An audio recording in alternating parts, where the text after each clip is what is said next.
Assalamualaikum warahmatullahi wabarakatuh. Sana Minangkabar. Setelah beberapa lama tidak mengudara, kami kabarkan lagi pantauan arus balik dari kawasan SPBU Ngalau Payakumbuh.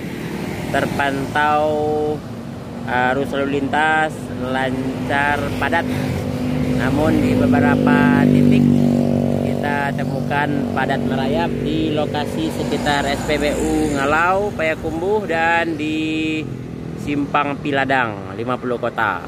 Untuk itu bagi para dunsana Minangkabar yang akan segera melaksanakan arus balik ya, balik lagi ke tempat perantauan, harap berhati-hati di lokasi ini, tetap jaga kesehatan. Dan ternyata dari pantauan kami mayoritas BM dan BA plat nomor mendominasi jalur ini.